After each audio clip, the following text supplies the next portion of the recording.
है चाल और पथ है विशाल। मेरी धीमी है चाल और पथ है विशाल। हर कदम में मुसीबत है तू ही संभाल। हर कदम पर मुसीबत है तू ही संभाल। मेरी धीमी है चाल और पथ है विशाल। मेरी धीमी है चाल और पथ है विशाल। हर कदम में मुसीबत है तू ही संभाल। हर कदम पर मुसीबत है तू ही संभाल। पाँव मेरे थके हैं चले ना चले। पाँव मेरे थके हैं चले ना चले। पाँव मेरे थके हैं चले ना चले। पाँव मेरे थके हैं चले ना चले। मुझको तेरा इशारा सदा चाहिए। मुझको तेरा इशारा सदा चाहिए। ये आसरा इस जहां का मिले ना मिले। आसरा इस जहां का मिले ना मिले। मुझको तेरा सहारा सदा चाहिए।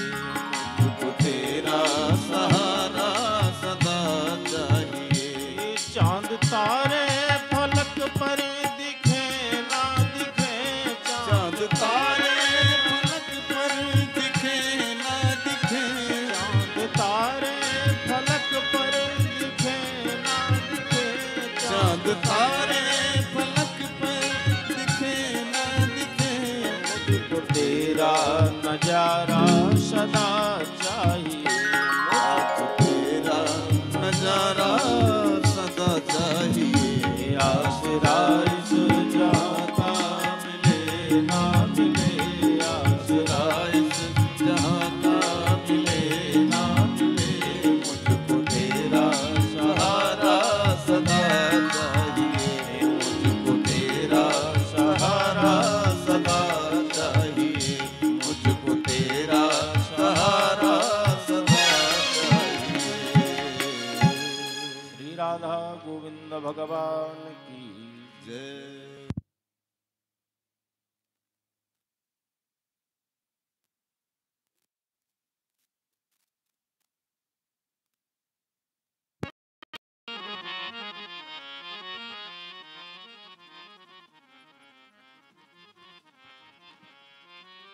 इसी पावन ध्रुव जी के वंश का वर्णन करते हुए श्री सूत जी महाराज प्रचेताओं की कथा कहते हैं।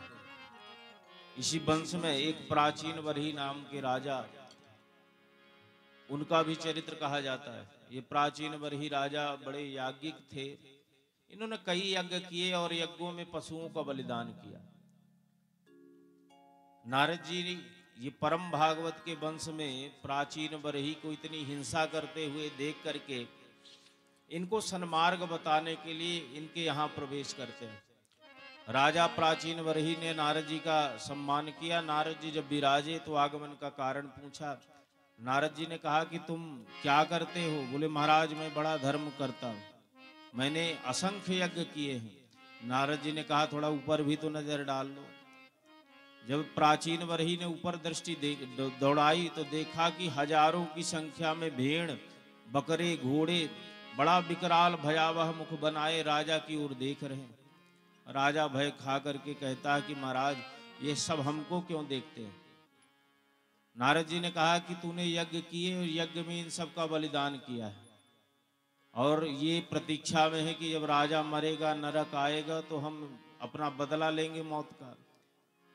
प्राचीन वरही घबरा करके नारद जी से कहता है कि महाराज हमने तो यज्ञ किया है मोक्ष कल्याण के लिए और आप कहते हो कि नरक जब जाएंगे तो ये बकरे घोड़े हमको मारेंगे, ऐसा कैसे संभव है? जब हमने यज्ञ किया तो हमारा कल्याण होगा और जो इनको मारे हो उसके बदले क्या मिलेगा? प्राचीन वरही ने कहा महाराज यज्ञ की परंपरा है, यज्ञ का विधान है बलिदान करने का और हमको जो विधान मिला हमने ऐसा यज्ञ किया। नारद जी ने कहा कि तुमने यज्ञ का जो विधान समझा उसको गलत समझा। यज्ञ में जो विधान है वो यज्ञ का विधान बड़ा श्रेष्ठ है और सूक्ष्मता से चिंतन पर बोध हो पाता है। वेद जो है, जो पशुवत जीवन जीव जीते हैं, उनको रास्ते में लगाने के लिए, उनको सही रास्ते में ले आने के लिए कुछ ऐसे सिद्धांत वर्णन करता है जहाँ हिंसा की बात है, पर वो भी उनको सुधारने के लिए। जैसे कहीं हिंसा का विधान है तो पूजा पाठ में, ताकि जो उस मांसाहार में प्रवृत्त जीव है, जब पूजा पाठ करेंगे तभी उसको पाएंगे, अन्यथा उससे वंचित रहेंगे और मांसाहार का त्याग करेंगे। पर सामान्य जो बुद्धिमान जन है वो यज्ञ करके पशुओं का बलिदान नहीं करते। यज्ञ में जो पशु का बलिदान होता है, पशु वृत्ति होती है। पशुता अज्ञानता को भी कहते हैं। अज्ञानता जो व्यक्ति की होती है उसको पशुता कहा जाता है। तो नारद जी कहते हैं कि यज्ञ में पशु का बलिदान का मतलब ये है कि जो वृत्ति है हमारी पशु युक्त, वो धर्म यज्ञ जब हम करें उसमें उसका बलिदान कर दे, उसको त्याग दे।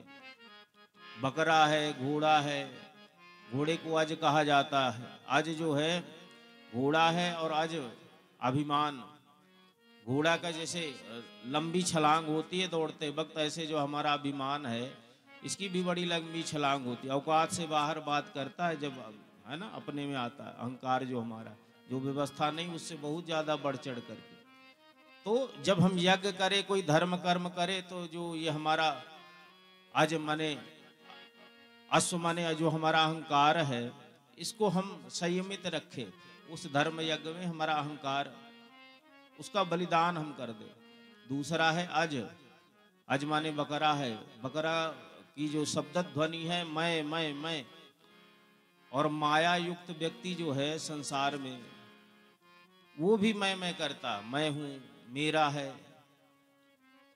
तो ये जो ममता है, सांसारिक मोह है, धर्म यज्ञ में इसका भी बलिदान करना होता है। अभिमान और ममता दोनों का परित्याग करके, दोनों का बलिदान करके तब धर्म यज्ञ करना है।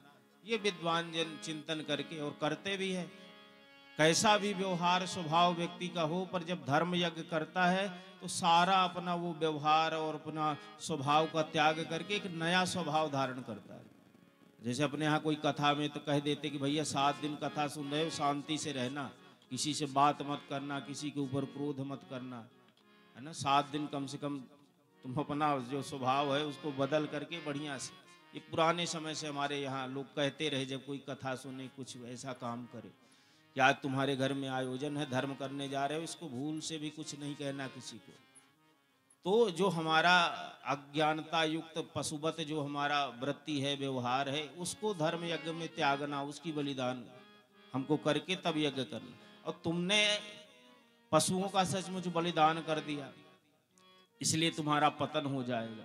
तो महाराज अब तो इतना अपराध बन गया, क्या इससे बचने का कोई साधन नहीं, कल्याण का मार्ग कुछ नहीं है। नारद जी ने कहा कि एक कथा है जो तुम्हारा कल्याण कर सकती है, तो सुनाओ महाराज कथा। नारद जी कथा सुनाते हैं। संक्षिप्त रूप से यह कथा आप श्रवण करें। नारद जी कहते 2 मित्र थे, एक पुरंजन कहलाता, एक का नाम अविज्ञात था। पुरंजन जो है अविज्ञात नाम के मित्र से घूमने की इच्छा प्रकट करता, हमें घूमने जाना, बहुत दिन से एक जगह रह रहे। अविज्ञात ने कहा ठीक है घूम के आना। कई नगर में गया, इसको कोई नगर जगह अच्छी लगी नहीं। एक 9 दरवाजे का नगर मिला, वहां प्रवेश किया, इसको अच्छा लगा। 9 दरवाजे का ये दिव्य नगर है, भीतर गया तो 10 स्त्रियों से सेवित एक दिव्य स्त्री इसको दिखाई पड़ी, बड़ी सुंदरी है। उसके पास पहुंच गया, उससे कहता है कि तुम हमसे विवाह कर लो, बड़ी सुंदरी हो। उसने कहा कि ठीक है, हम भी अकेले हैं, कर लेंगे तुमसे विवाह।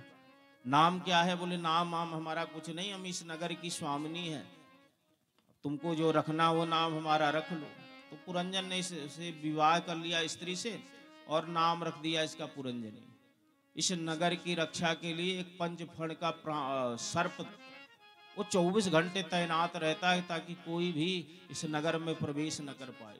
बड़ा शक्तिशाली सांप है और पत्नी बड़ी सुंदरी है, बड़ा प्रिय लगती है पुरंजन को।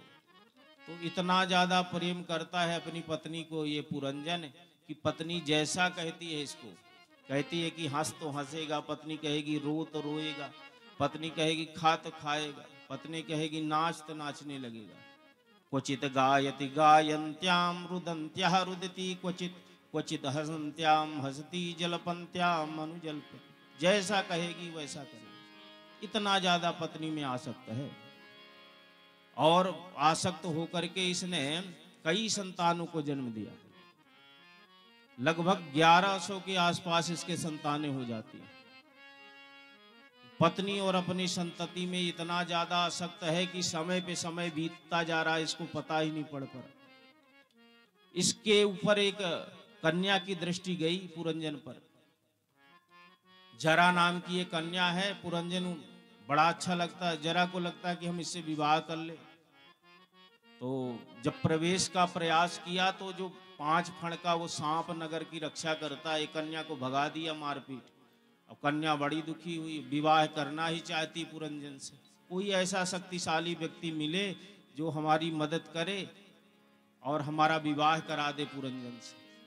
तो चंडवेग नाम का एक राजा है, बड़ा शक्तिशाली